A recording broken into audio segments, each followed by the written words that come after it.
En este sábado recemos con el Evangelio según San Lucas, en el nombre del Padre, y del Hijo, y del Espíritu Santo.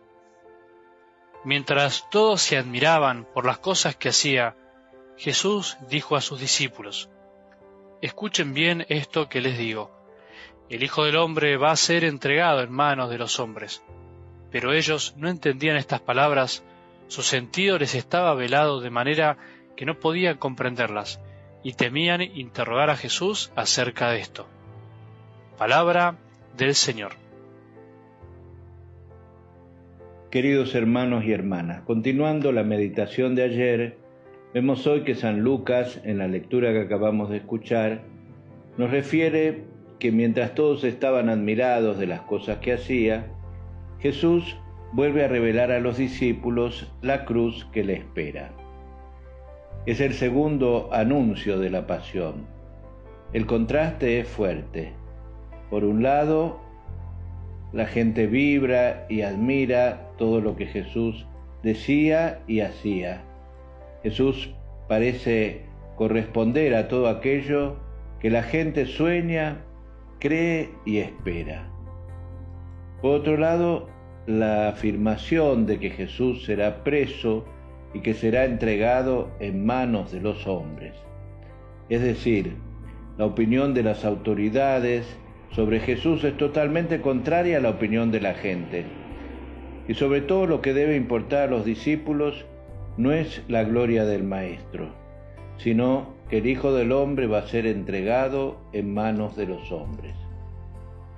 Esto es lo que debemos comprender, a riesgo de no entender nada de la identidad de Jesús y la verdad de su revelación. Comprender la cruz significa comprender el lado más luminoso, nuevo e imprevisible del rostro de Dios revelado por Jesús. Porque no está en juego la comprensión de algún aspecto secundario, sino del mismo centro de la verdad sobre Jesús. Con todo, los discípulos no entendían. La soledad de Jesús es completa. Ni siquiera sus más íntimos están en condiciones de comprender el lado más profundo de su identidad. Su novedad escapa a todos. No entendían, dice Lucas, porque sus palabras estaban como cubiertas por un velo que les impedía captar su sentido. Lo comprenderán después, a la luz de los acontecimientos y al recorrer ellos mismos el camino del Maestro.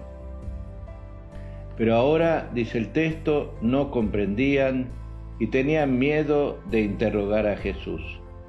Lo que entreven les produce espanto. El destino del discípulo no puede ser separado del destino de su Maestro. Eso es lo que intuían y se quedaron turbados. Comentando este texto, el Padre Francisco nos enseña: el Hijo del Hombre va a ser entregado en manos de los hombres. Estas palabras de Jesús congelan a los discípulos que pensaban en un camino triunfal. Palabras que se mantenían misteriosas para ellos porque no entendían el sentido y tenían miedo de interrogarlo sobre este argumento. Tenían miedo de la cruz.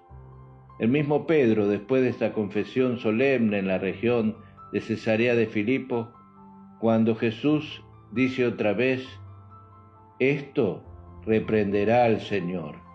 «No, nunca, Señor, esto no». Tenía miedo de la cruz, pero no solo los discípulos, no solo Pedro. El mismo Jesús tenía miedo de la cruz. Él no podía engañarse, él sabía.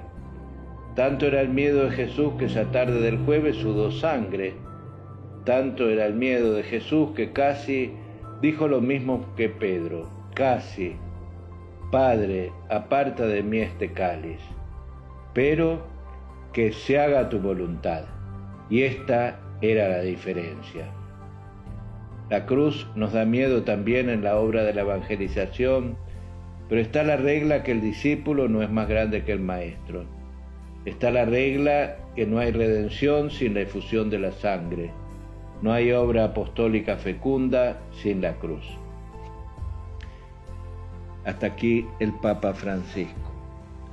Que nos queden resonando estas palabras para nuestra meditación del día de hoy, con mi paternal bendición. En el nombre del Padre, y del Hijo, y del Espíritu Santo.